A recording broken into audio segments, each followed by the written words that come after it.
ರಾಜ್ಯಸಭೆಗೆ ಅಭ್ಯರ್ಥಿಗಳನ್ನ ಘೋಷಿಸಿದೆ ಕಾಂಗ್ರೆಸ್. ಎಐಸಿಸಿ ಅಧ್ಯಕ್ಷ ಮಲ್ಲಿಕಾರ್ಜುನ ಖರ್ಗೆ, ಪವನ್ ಖೇರಾ, ಮನ್ಸೂರ್ ಅಲಿ ಖಾನ್ಗೆ ರಾಜ್ಯಸಭೆ ಟಿಕೆಟ್ ಘೋಷಣೆ ಮಾಡಲಾಗಿದೆ.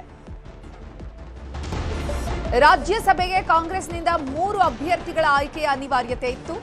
ಅಳೆದು ತೂಗಿ ಅಭ್ಯರ್ಥಿಗಳ ಆಯ್ಕೆಯನ್ನ ಕೊನೆಗೂ ಕೂಡ ಕಾಂಗ್ರೆಸ್ ಫೈನಲ್ ಮಾಡಿದೆ. ಎಐಸಿಸಿ ಅಧ್ಯಕ್ಷ ಮಲ್ಲಿಕಾರ್ಜುನ ಖರ್ಗೆ, ಪವನ್ ಖೇರಾ, ಮನ್ಸೂರ್ ಅಲಿ ಖಾನ್ಗೆ ರಾಜ್ಯಸಭೆಯ ಟಿಕೆಟ್ ಘೋಷಣೆ ಮಾಡಲಾಗಿದೆ. ಒಟ್ಟು 10 ರಾಜ್ಯಗಳ 24 ಸ್ಥಾನಗಳಿಗೆ ಜೂನ್ 18ರಂದು ರಾಜ್ಯಸಭೆ ಚುನಾವಣೆ ನಡೆಯುತ್ತೆ.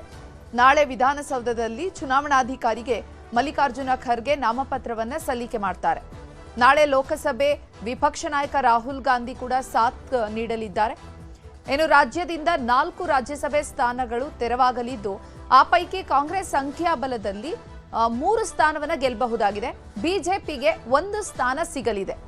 ಹೀಗಾಗಿ ಕಾಂಗ್ರೆಸ್ ಈಗಾಗಲೇ 3 ತನ್ನ ಅಭ್ಯರ್ಥಿಗಳ ಅಂತಿಮ ಪಟ್ಟಿಯನ್ನು ಬಿಡುಗಡೆ ಮಾಡಿದೆ.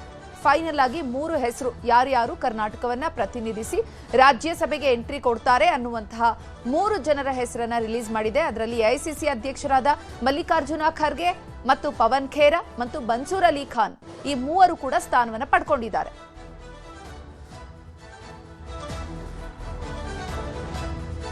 ಇನ್ನು ಈ ಬಗ್ಗೆ ಹೆಚ್ಚಿನ ಮಾಹಿತಿಯನ್ನು ನೀಡ್ತಾರೆ ನಮ್ಮ ಪೊಲಿಟಿಕಲ್ ಬ್ಯೂರೋ ಹೆಡ್ ಆಗಿರುವಂತಹ ಚಿದಾನಂದ್ ಪಟೇಲ್. ದೂರವಾಣಿ ಸಂಪರ್ಕದಲ್ಲಿದ್ದಾರೆ. ಚಿದಾನಂದ್ ಪಟೇಲ್, ರಾಜ್ಯಸಭೆಗೆ 3 ಜನ ಅಭ್ಯರ್ಥಿಗಳ ಹೆಸರನ್ನ ಕಾಂಗ್ರೆಸ್ ಘೋಷಣೆ ಮಾಡಿದೆ. ಇದ್ರ ಹಿಂದೆ ಯಾವೆಲ್ಲ ಒಂದು ಪ್ಲಾನ್ಗಳಿದೆ?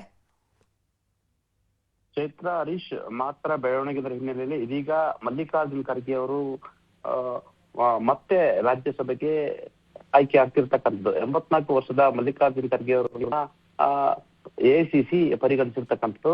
ಆ ಮುಖಾಂತರ ಮಲ್ಲಿಕಾರ್ಜುನ್ ಖರ್ಗೆ ಅವರನ್ನ ಸೇವೆಯನ್ನ ಗಾಂಧಿ ಕುಟುಂಬ ಮತ್ತೆ ಬಯಸಿರ್ತಕ್ಕಂಥ. ಹಾಗಾಗಿ ಮಲ್ಲಿಕಾರ್ಜುನ್ ಖರ್ಗೆ ಅವರು ಬಯಸಿರ್ತಕ್ಕಂಥದ್ದು. ಮತ್ತೊಂದ್ ಕಡೆ ಮನ್ಸೂರ್ ಅಲಿ ಖಾನ್ ರವರನ್ನು ಕೂಡ ರಾಜ್ಯಸಭೆಗೆ ಆಯ್ಕೆ ಮಾಡಿರ್ತಕ್ಕಂಥದ್ದು. ಮನ್ಸೂರ್ ಅಲಿ ಖಾನ್ ರವರು ಕೆಲವೊಂದ್ ಕಡೆ ಪಕ್ಷಕ್ಕಾಗಿ ಹಲವಾರು ಕೆಲಸ ಮಾಡಿದ್ದಾರೆ ಅಂತ ಹೇಳಿ ತೆಲಂಗಾಣ ರಾಜ್ಯದ ಇನ್ಚಾರ್ಜ್ ಆಗಿದ್ರು ಚುನಾವಣಾ ಸಂದರ್ಭದಲ್ಲಿ. ಅಲ್ಲೂ ಕೂಡ ಗೆಲುವಿಗೆ ಪ್ರಮುಖ ಪಾತ್ರವನ್ನ ವಹಿಸಿದ್ರು.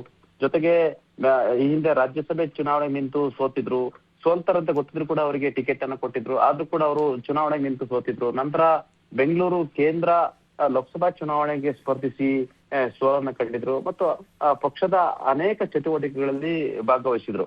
ಇವರು ಶಿಕ್ಷಣೋದ್ಯಮಿಗಳು ಕೂಡ ಹೌದು.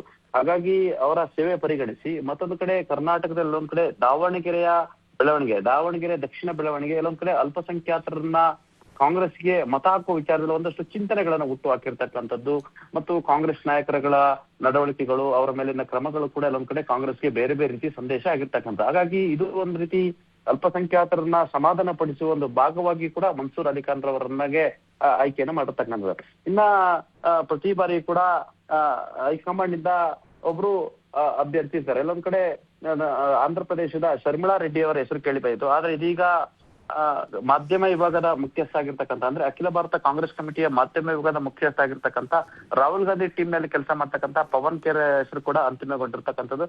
ನಾಳೆ ಮಧ್ಯಾಹ್ನ 12:30ಕ್ಕೆ 3 ಅಭ್ಯರ್ಥಿಗಳು ನಾಮಪತ್ರವನ್ನು ಸಲ್ಲಿಸಲಿದ್ದಾರೆ. ಲೋಕಸಭೆಯ ವಿಪಕ್ಷ ನಾಯಕ ಮತ್ತು ಕಾಂಗ್ರೆಸ್ ನಾಯಕ ಆಗಿರ್ತಕ್ಕಂಥ ರಾಹುಲ್ ಗಾಂಧಿ ಕೂಡ ಹಾಗೂ ಕೆ.ಸಿ. ವೇಣುಗೋಪಾಲ್, ಮುಖ್ಯಮಂತ್ರಿ ಡಿ.ಕೆ. ಶಿವಕುಮಾರ್, ಮಾಜಿ ಮುಖ್ಯಮಂತ್ರಿ ಸಿದ್ದರಾಮಯ್ಯ, ಉಪಮುಖ್ಯಮಂತ್ರಿ ಡಾಕ್ಟರ್ ಜಿ. ಪರಮೇಶ್ವರ್, ಪ್ರದೇಶ ಕಾಂಗ್ರೆಸ್ ಸಮಿತಿ ಅಧ್ಯಕ್ಷರಾಗಿರ್ತಕ್ಕಂಥ ಬಿ.ಕೆ. ಹರಿಪ್ರಸಾದ್ ಸೇರಿದಂತೆ ಅನೇಕ ನಾಯಕರುಗಳು ಉಪಸ್ಥಿತಿಯಲ್ಲಿ ನಾಳೆ ರಾಜ್ಯಸಭೆಗೆ ನಾಮಪತ್ರವನ್ನ ಸಲ್ಲಿಸಲಿದ್ದಾರೆ. ಇನ್ನು ಬಿಜೆಪಿ 1 ಸ್ಥಾನ ಈಗಾಗಲೇ ಆ ಬಗ್ಗೆ ಚರ್ಚೆ ಆಗ್ತಿರ್ತಕ್ಕಂಥ. ಒಂದು ಕಡೆ ದೇವೇಗೌಡರ ಹೆಸರು, ಮಾಜಿ ಪ್ರಧಾನಿ ಎಚ್ ಡಿ ದೇವೇಗೌಡರ ಹೆಸರು ಕೂಡ ಚರ್ಚೆಗೆ ಬಂದಿರ್ತಕ್ಕಂಥದ್ದು. ಇನ್ನ ಸುಮಲತಾ ಅಂಬರೀಶ್ ಅವರ ಹೆಸರು ಕೂಡ ಮುನ್ನೆಲೆಗೆ ಬಂದಿರ್ತಕ್ಕಂಥದ್ದು.